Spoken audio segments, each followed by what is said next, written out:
नमस्कार, मैं हूं आपके साथ अंकिता पाल। बुलेटिन की शुरुआत करते हैं। पूर्व सीएम हरीश रावत ने कांग्रेस पार्टी को सलाह दी है कि आगामी निकाय चुनाव में महिलाओं और युवाओं को अधिक से अधिक भागीदारी पर जोर दें। कोटद्वार में हरीश रावत ने कहा कि हर चुनाव में महिलाओं युवाओं की सबसे अधिक भागीदारी होती है, लिहाजा आगामी निकाय चुनाव में उन पर ज्यादा फोकस भी किया जाए।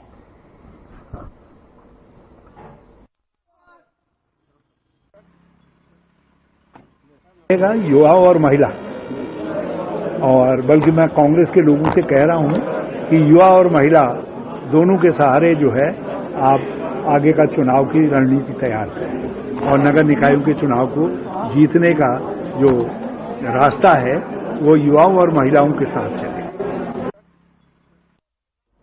उत्तराखंड के कुमायूं कांग के प्रमुख लोक पर्व खतजुआ को परंपरागत तरीके से ग्राम पंचायत राज सहित कई क्षेत्रों में मनाया गया। इस पर्व से आपको बताते चले कि ऋतु परिवर्तन हो या फिर पशुधन की रक्षा के प्रतीक के रूप में मनाया जाता है। खतजुआ पर्व पर जो है वो पुतले का दहन होने के बाद में पहाड़ी फल कांकड़ को भी प्रसाद के रूप में बांटा जाता है और खतजुआ पर्व पशुओं की रक्षा और उनके कल्याण के लिए समर्पित है। यह पर्व लोक मान्यता और आस्था से जुड़ा हुआ है। पशुओं के रोग मुक्त होने की कामना की जाती है और कई ग्रामीण क्षेत्र में खतजुआ जलाकर त्योहार मनाया गया है।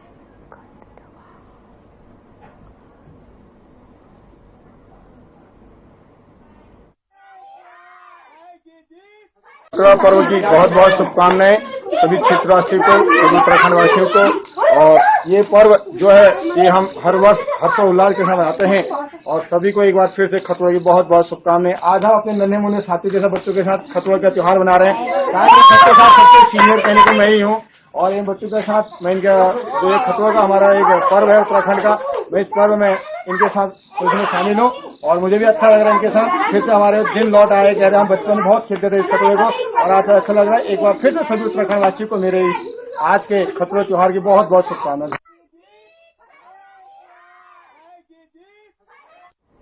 आपको बताते चलें कि पहाड़ी फल कांकड़ मुख्य प्रसाद है। दरअसल आपको तस्वीरें भी दिखा रहे हैं जहां पर बड़े ही हर्षोल्लास से ये पर्व जो है वो मनाया गया है। और इस दौरान आपको बताते चलें कि अल्मोड़ा की तस्वीरें दिखा रहे हैं जो कि ये पर्व जो है वो बड़े ही धूमधाम से यहां पर मनाया गया है। और साथ ही यहां पर तस्वीरें भी दिखा रहे हैं जो कि अल्मोड़ा से है, जहां पर बड़े ही धूमधाम से हर्षोल्लास से ये पर्व हर साल मनाया जाता है।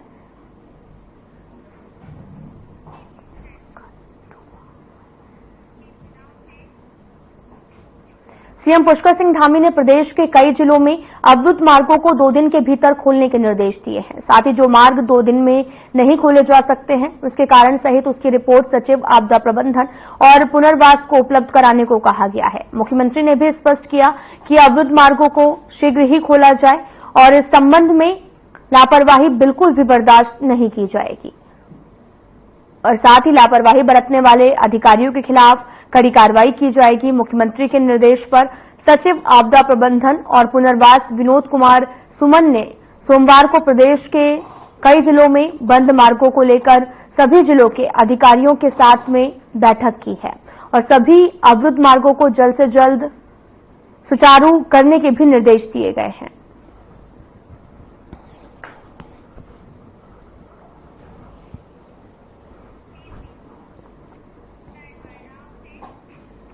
10 सितंबर के राष्ट्रीय कृमि दिवस के अवसर पर प्रदेश भर के स्कूलों, आंगनबाड़ी केंद्रों में बच्चों को एनएचएम की तरफ से कृमि मुक्ति यानी कि पेट के कीड़ों को मारने की दवाई दी गई है और साथ ही जो बच्चे उस दिन स्कूल नहीं आए थे उन्हें 18 और 19 सितंबर को दवाई खिलाई जाएगी।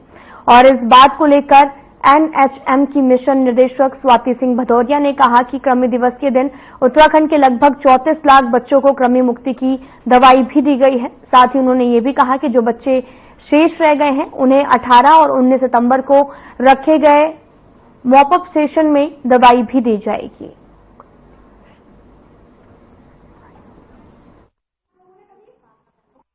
इस इसमें जो हमारे 10 सितंबर को कृमि मुक्ति दिवस मनाया गया था और इसमें हमारे स्कूल आंगनवाड़ियों में उस दिन लगभग 34 लाख के आसपास बच्चे थे जिनको कवर किया जा चुका है।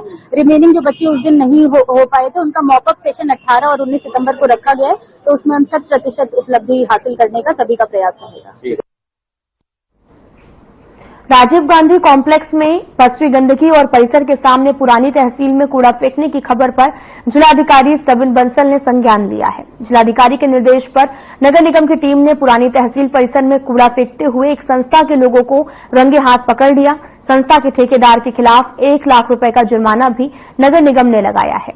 साथ ही नगर निगम की टीम मौके पर पहुंची है और परिसर में सफाई व्यवस्था पूरी तरह से बदहाल हो गई है। आपको बताते चले कि इस मामले को लेकर जिलाधिकारी सविन बंसल ने भी सार्वजनिक स्थल पर साफ सफाई रखने के लिए कहा है और नजर रखने और उक्त कूड़ा हटाने के निर्देश भी दिए हैं। जिलाधिकारी महोदय के निर्देशन में नगर निगम द्वारा लगातार कूड़े पर कार्रवाई की जा रही है। इसमें उन लोगों पर भी कार्रवाई की जा रही है जो निर्धारित स्थानों के अतिरिक्त या निर्धारित गाड़ियों के अतिरिक्त सड़क पर कूड़ा फेंकते हैं सार्वजनिक स्थानों पर, उन पर लगातार जुर्माने की कार्रवाई की जा रही है। इसके अतिरिक्त जो हमारी कंपनी है उनके द्वारा जो अनियमितता बरती जा रही है, कूड़ा समय से न उठाना, कुछ पॉइंट्स को छोड़ देना अथवा गाड़ी का पर्याप्त संचालन न होना, तो उन पर भी लगातार जुर्माने की और अन्य कार्रवाई की जा रही है।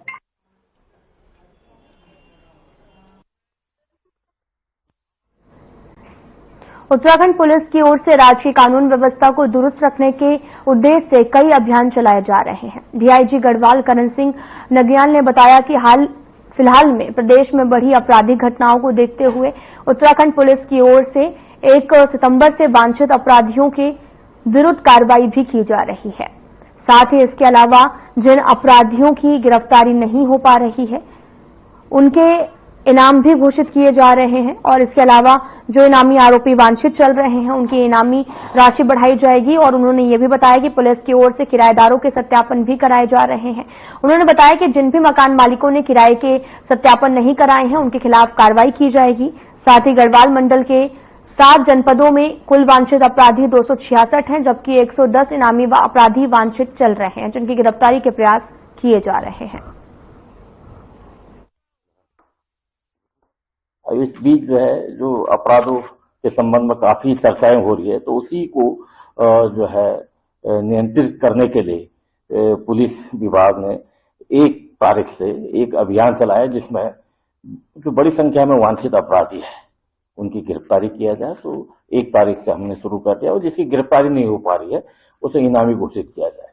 या पहले जो इनामी बदमाश है, वांछित है, उनके इनाम बढ़ाने की प्रक्रिया ताकि जो उसके गिरफ्तारी के लिए प्रयास किया जा सके।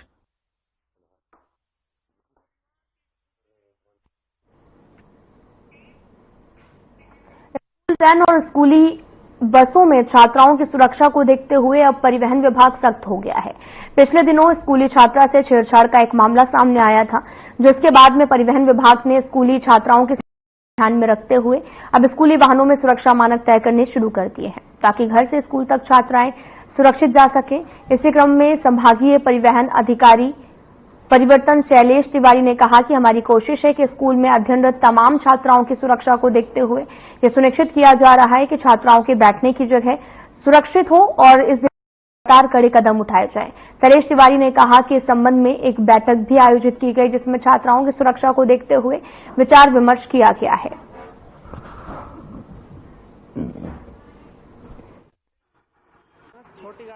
स्कूल जाने वाले जो बच्चे हैं उनकी सुरक्षा के लिए वो स्कूल वैन में बैठते हैं या स्कूल बस में बैठते हैं, किसी भी गाड़ी में जा रहे हैं, तो हमारा पर्पस है कि वो होकर के स्कूल जाएं।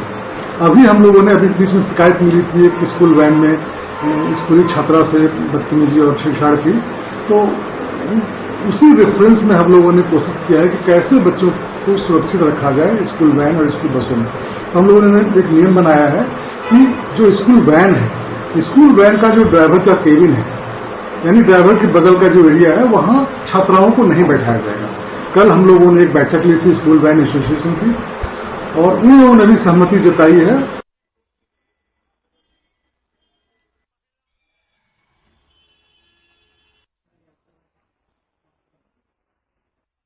देहरादून से है, जहां पर पिछले दिनों छात्रा से छेड़छाड़ का मामला सामने आया था, जिसके बाद यह मामला तूल पकड़ा और लगातार स्कूल बसों में सुरक्षा भी बढ़ाई गई है।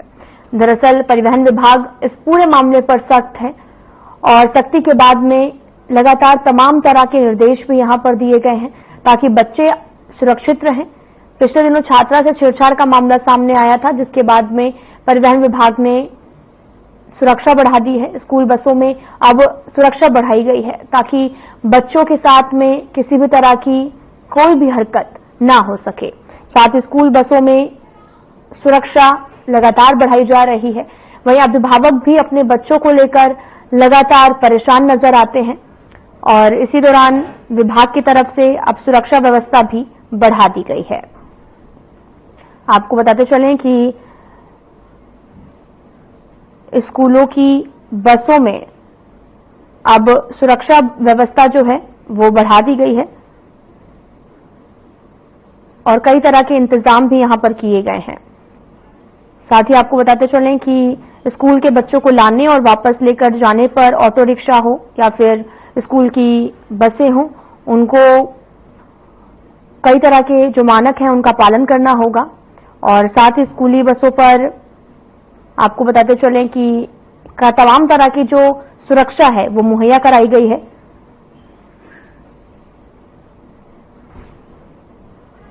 आपको बताते चलें कि लगातार स्कूल बस के जो मामले हैं और कई तरह की दुर्घटनाएं भी यहां पर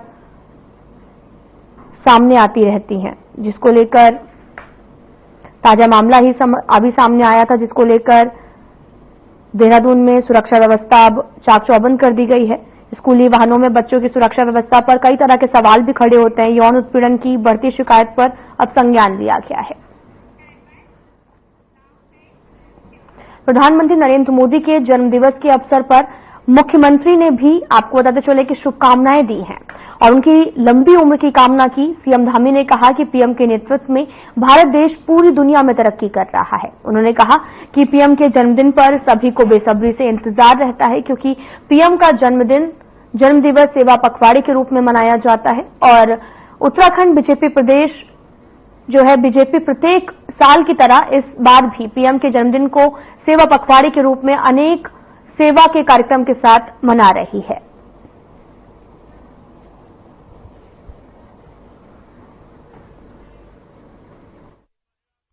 आदरणीय प्रधानमंत्री जी का जन्मदिवस निश्चित रूप से हम सब लोगों को वर्ष भर उसकी प्रतीक्षा रहती है, क्योंकि सेवा पखवाड़ा हम प्रारंभ करते हैं और आदरणीय प्रधानमंत्री जी के नेतृत्व में आज भारत एक बड़ी विश्व शक्ति बन रहा है। पूरी दुनिया के अंदर भारत का मान सम्मान बढ़ रहा है। भारत दुनिया का सिरमौर भारत बनने की दिशा में आगे बढ़ रहा है। विकसित भारत का जो संकल्प है वह भी तेजी से आगे बढ़ रहा है। तो मैं बाबा केदार से प्रार्थना करता हूं उत्तराखंड वासियों की तरफ से कि बाबा केदार हमारे आदरणीय प्रधानमंत्री नरेंद्र मोदी जी को दीर्घायु करें, उनको स्वस्थ रखें और लंबे समय तक उनका नेतृत्व और मार्गदर्शन देश को प्राप्त होता रहे। धन्यवाद।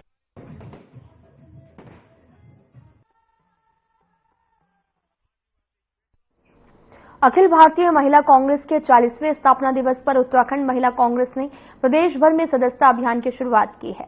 नारी न्याय का संकल्प दोहराया गया। साथ ही महिला कांग्रेस सदस्य बनने के लिए रजिस्ट्रेशन के लिए वेबसाइट भी लॉन्च की गई है।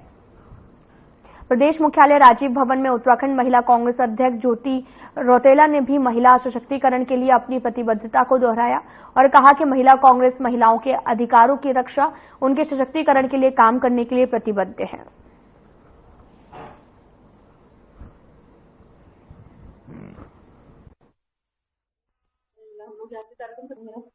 देखिए, ये 10 लाख का टारगेट है और मुझे पूरा विश्वास है कि हम इस टारगेट को पूरा करेंगे, क्योंकि कल ये प्रदेश लेवल पर लॉन्च हुआ, कुछ जिलों में हुआ, आज भी हम लोग जिलों में कर रहे हैं। और आप लोगों को मैं ये भी बताऊंगी कि उत्तराखंड पूरे देश में 4थे नंबर पे है मेंबरशिप कराने में। और जब हम लोग विधानसभा वाइज मेंबरशिप ड्राइव शुरू करेंगे तो मुझे पूरा विश्वास है कि हम 10 लाख का जो लक्ष्य हम लोगों ने महिला कांग्रेस से महिलाओं को जोड़ने का जो सदस्यता अभियान में रखा है वो पूरा करेंगे। पौड़ी में हर बार ही विवादों में रहने वाले पूर्व नगरपालिका अध्यक्ष यशपाल बेनाम का कांग्रेस ने पुतला दहन किया। बेनाम के खिलाफ जमकर नारेबाजी करते हुए बीजेपी हाईकमान से बेनाम को पार्टी से निष्कासित करने की मांग उठाई गई है। दरअसल व्यापार सभा के शपथ ग्रहण समारोह में यशपाल बेनाम को मंच पर बोलने का मौका भी मिला है, तो उन्होंने अपशब्द कहे और बेनाम के इन बिगड़े बोल पर कार्यक्रम में मौजूद पौड़ी से बीजेपी विधायक राजकुमार पुरी भी बेनाम को नहीं टोक पाए हैं। अब कांग्रेस ने भी यशपाल बेनाम का पुतला दहन कर अपना आक्रोश जाहिर किया है।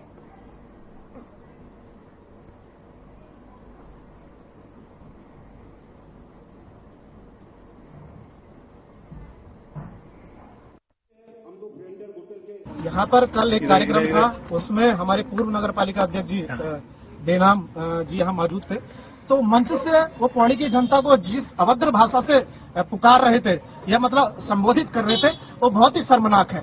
देखिए, जिस पौड़ी की जनता ने उनको 3 बार, जिस तड़ी में वो हर मंच से कहते हैं कि 3 बार का मैं नगरपालिका अध्यक्ष हो गया और 1 बार का विधायक हो गया, उसको बनाने वाला कौन? पौड़ी की जनता। लेकिन पौड़ी की जनता ने जिसको 3 बार का नगरपालिका अध्यक्ष बना दिया, 1 बार का विधायक बना दिया, वो पौड़ी की जनता को कह रहा है कि ये कुत्ते हैं। मतलब उस बेनाम को शर्म आनी चाहिए कि पौड़ी की जनता को, जिसने उसको सिरमौर बनाया, वो अपने पैर की जूती तक नहीं समझ रहा है। आज हमने उसका विरोध किया है। बड़ा दुर्भाग्यपूर्ण बयान था और मैं समझता हूँ कि इस तरह का जब हम कहीं पर सार्वजनिक मंच साझा कर रहे हों तो इस तरह का भाषा का प्रयोग नहीं होना चाहिए। जो भाषा माननीय पूर्व नगरपालिका अध्यक्ष जी ने जिन शब्दों का प्रयोग किया है, मैं स्वयं भी नहीं बोल पा रहा हूँ कि नहीं बोलना चाहिए और मीडिया में तो बिल्कुल भी नहीं बोलना चाहिए, क्योंकि जो शब्द उन्होंने प्रयोग किए वास्तव में घृणित शब्द हैं और इन शब्दों का प्रयोग सार्वजनिक मंच पे किसी भी हालत में नहीं होना चाहिए और ये असहनीय है। टिहरी के एसएसपी आयुष अग्रवाल नशा तस्करों और साइबर अपराधियों के खिलाफ काफी ज्यादा सख्त नजर आ रहे हैं। उन्होंने नशा तस्कर पर प्रभावी कार्रवाई करने का टास्क जो है वो एंटी नारकोटिक्स टास्क फोर्स को दिया है। साइबर सेल को ऑनलाइन फ्रॉड से संबंधित शिकायतों पर तत्काल मुकदमा भी दर्ज कर आरोपियों को जेल पहुंचाने के निर्देश दिए गए और इसके साथ ही 1 महीने में रिजल्ट नहीं मिलने पर आपको बताते चले कि एसएसपी ने एंटी नारकोटिक्स टास्क फोर्स और साइबर सेल में तैनात अधिकारियों को ट्रांसफर करने की चेतावनी भी दी है।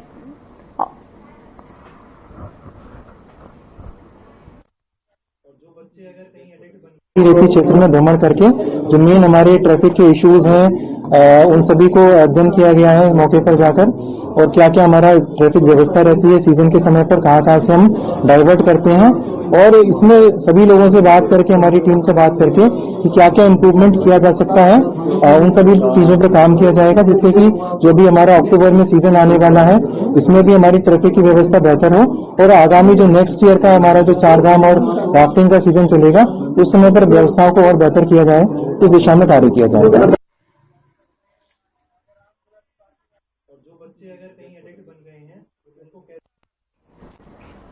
तो वहीं बीजेपी के वरिष्ठ नेता ज्योति प्रसाद गौरेला के द्वारा हरीश रावत पर दिए गए बयान पर, जिसमें कांग्रेस की पूर्व सीएम हरीश रावत पर प्रदेश का सौदा करने, उन पर चल रहे भ्रष्टाचार के आरोप लगाए थे, जिसको लेकर कांग्रेस प्रवक्ता गिरिराज किशोर ने पलटवार करते हुए कहा कि हरीश रावत ने प्रदेश की भलाई के लिए बहुत संघर्ष किया है और वे कांग्रेस पार्टी की रीढ़ हैं, जिन्होंने प्रदेश की भलाई के लिए अपना जीवन लगा दिया है और जिस दिन की बात बीजेपी करती है वह उन्हीं के लोगों के द्वारा किया गया था। जिस तरह से बयान लोगों के सामने आए तो वहीं बीजेपी के भेजे हुए लोगों पर सही और सटीक जवाब थे। वहीं बीजेपी प्रवक्ता कमलेश रमन ने कांग्रेस पर हमला बोलते हुए कहा कि कांग्रेस का स्टिंग 2016 में किया गया था, जिसका सच सबके सामने है, जिसमें हरीश रावत ने प्रदेश की लूटने के लिए खुली छूट देने की बात कही थी।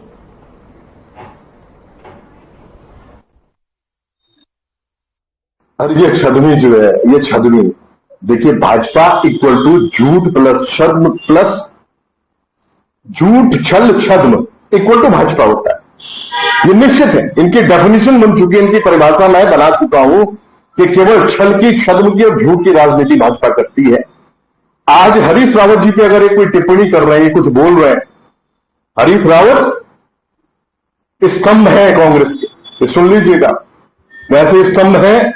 उन्होंने अपने राजनीतिक जीवन में 81 में, उनकी 81 में उनकी मेंबर ऑफ पार्लियामेंट जो बने थे, और वाकई उन्होंने सबसे बड़ी पंचायत में बैठ के भी डिबेट में जब पार्टिसिपेट किया।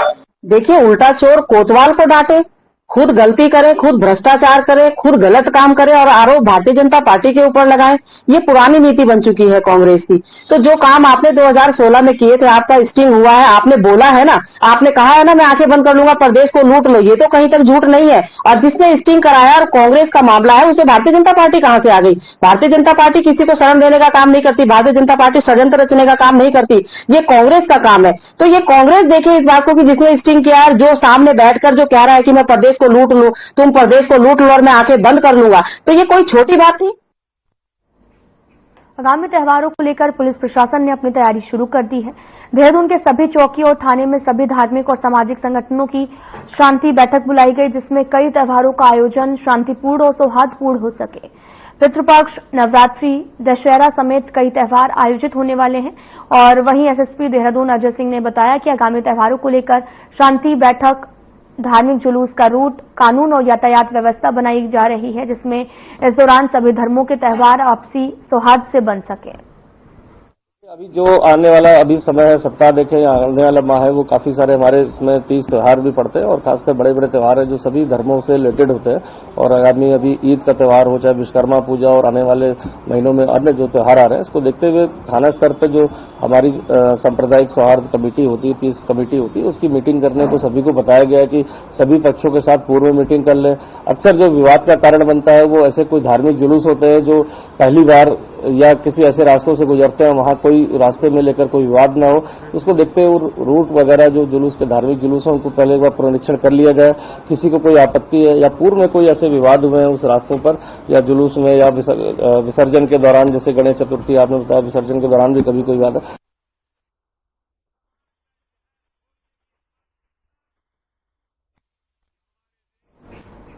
फिलहाल में इतना ही। नमस्कार।